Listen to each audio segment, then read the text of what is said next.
هلو، النهاردة أنا هجرب معاكم أكلة بولندية. هنجرب مع بعض حاجة حاجة.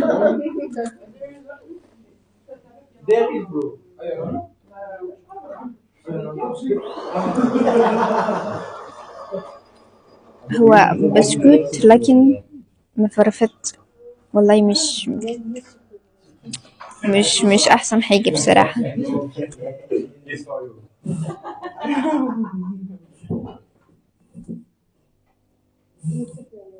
في سكر وملح الاتنين. It's okay. I think دي هي البسكوت اللي بيتباع في كل حتة، مش فاكرة اسمه.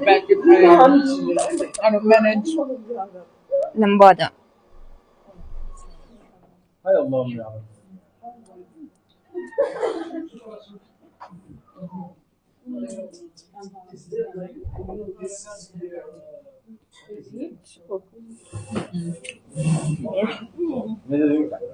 أعتقد إن دي هتكون أحسن حاجة فيهم.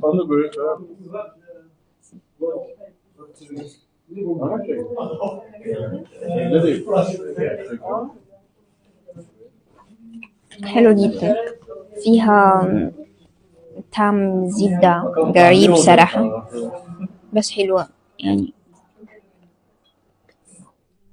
وآخر حاجة بيعبر عن حبي ليكم ده.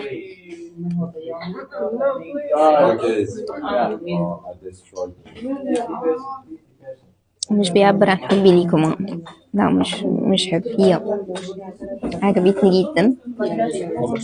استنوني في بلوج تاني بأكل من دول تانيين مختلفين. تمام، باي باي.